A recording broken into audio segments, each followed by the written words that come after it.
During this week's video, we play copycat and we install LED lights again on a Grand Cherokee. But this time, the 3D printed brackets are a little bit more forgiving for the LED lights.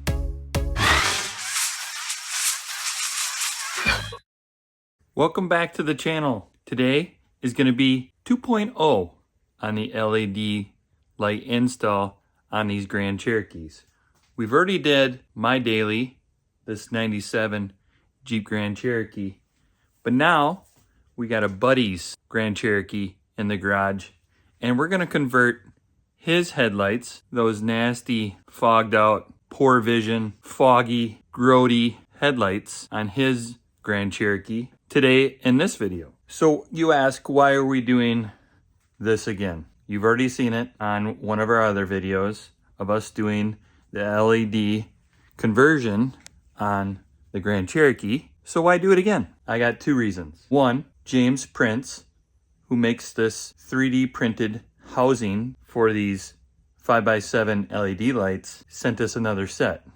And he said, hey, I saw your first video and I can make those brackets better. So this is second version, maybe third, I'm not sure, but he sent us a revised version of these brackets to convert the headlights on these Grand Cherokees to LED lights. The second reason is when we did the first video, we had to take the whole front of this Jeep apart because we put marker lights in it, and you kind of have to get to the back brackets on that housing to pop off. So you basically have to take the whole, that grill assembly off in order to pop the old headlights off. During this video, we're gonna attempt to take these headlights off a cheap, quick, and dirty way. We're not gonna try to reuse these. We're not gonna try to keep them.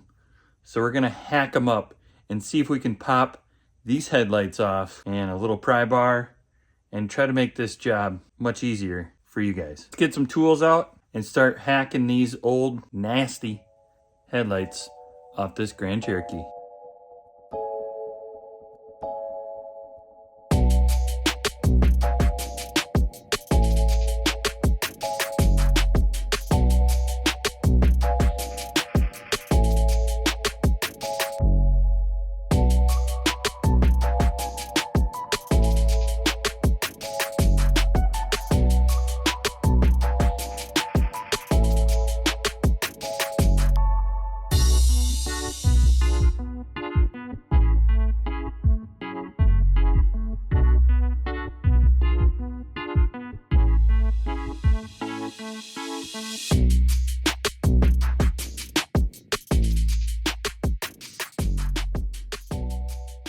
Well, golly, that was a lot easier than I thought. We just pulled that lens off and I was able to get the pry bar in there a little bit and boop, pop both those clips off. Very easy with a pry bar. I will show you kind of the redesign that James did here on these 3D printed brackets. So we got the brackets here. James initially made these brackets, I believe, to fit a incandescent lamp instead of the LEDs, and the LED lamps have a thicker rib around here, so these new 3D printed brackets will fit on here much easier. And then it's a clamshell type design and the little screws through the back. If you watch my previous video on this LED conversion, you will see that we had to drill out these guys a little bit so we could countersink those screws, because like what I was saying with the thickness of the LED housing, the clamshell didn't really come together. So I had to put those screws in there in my Jeep that were a little questionable. They worked, but James saw that video and he's like, nah, we're not gonna have that. We're gonna redesign these 3D printed brackets. So let's put this one together and see if the redesign is yay or nay.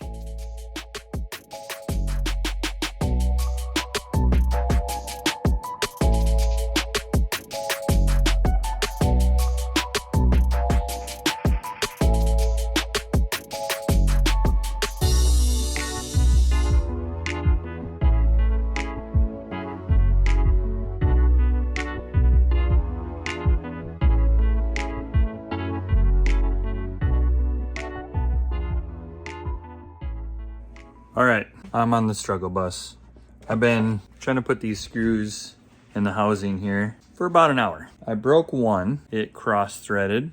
As you can see, there's some glue there. So here's the problem. You gotta drill the holes out a little bit.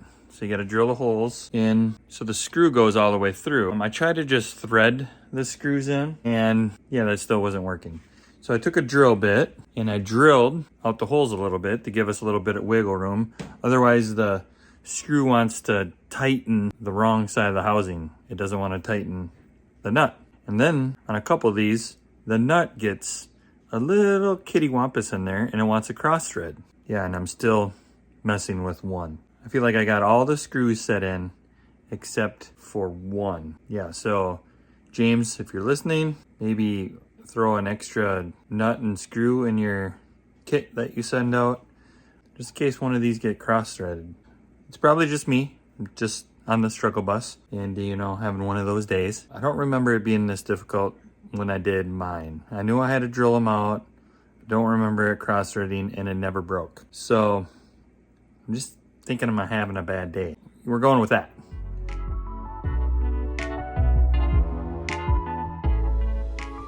So let's hook the light up that we do have and we will see if it works.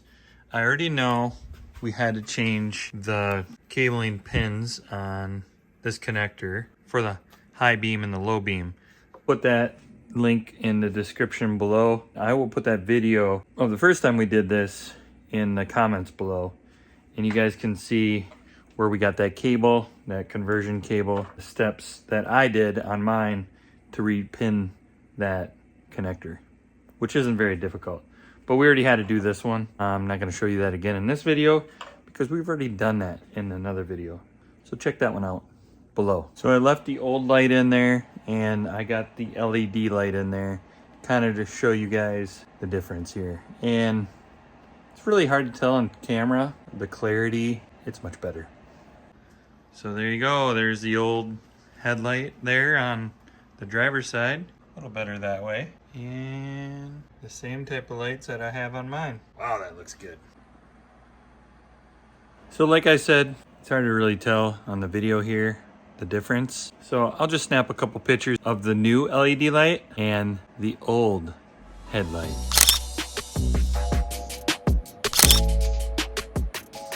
The picture really justifies the difference, doesn't it? So now the only thing we have left is to pop that light in. So if you take the light out, it's got a couple of these clips here. Where are you, clips? There's one. And there's one. And these clips are already in the kit, so you don't have to buy these clips or try to reuse that one. Keep that one though, just in case you ever need it. But the other two are actually on. There's the pin for the other one and the other one. We will dab a little bit of grease on those plastic clips and then they'll clip right on that pin. Much easier. Then that housing will be in and we can adjust the lights after we get that housing mounted in its new home.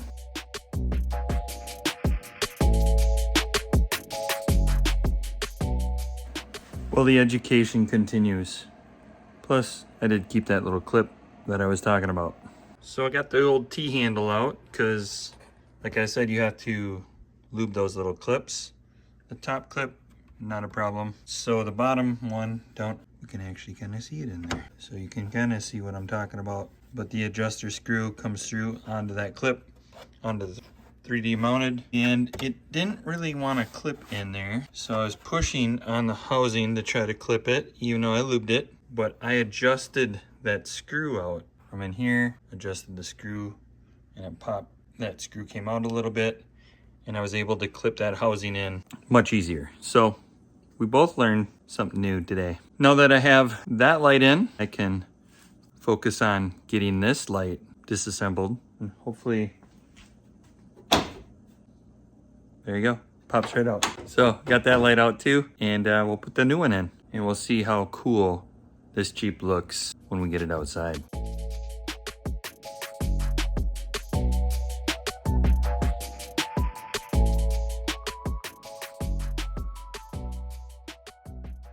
Well, there we have it. We got another Jeep with LED lights, and they're pretty rad, if I gotta say myself. We still had some issues with the new version of those 3D printed headlight mounts, but I think it was maybe just dumb luck on my part when you just get one or two of those nuts cross-threaded. It just makes a bad day. But otherwise, everything went well. The conversion cables worked, the mounting worked. I did have to get a little creative by bringing those adjusting screws out a little bit to get those clips to click. The result is mint. And as always, thanks for watching, and until next time.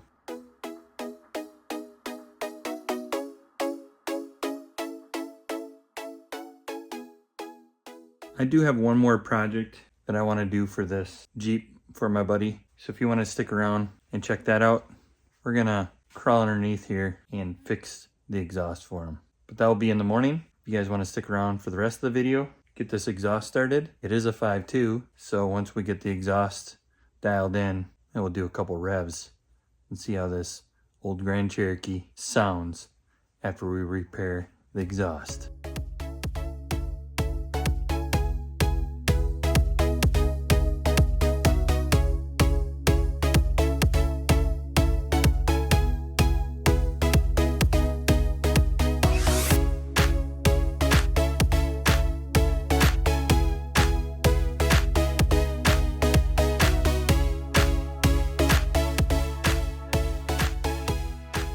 Well, you just saw our little bit of shenanigans with exhaust repair. Yeah, the tailpipe broke off that old vintage cherry bomb. We cut the tailpipe end off.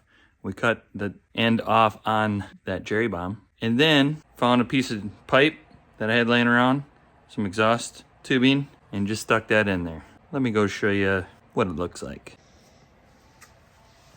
Well, check out that beauty.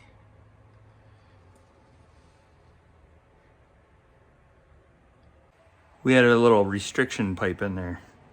The welds are good enough, especially welding to that rusty exhaust that's under there. And the main purpose was to fix that tailpipe from rattling so my buddy can make it home. But now, we better see what it sounds like after we fix that exhaust.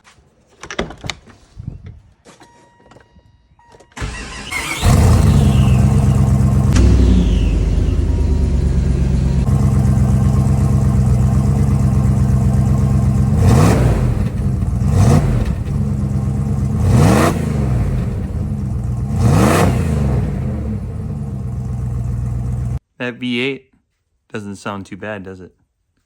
All right, guys. See you on the next one.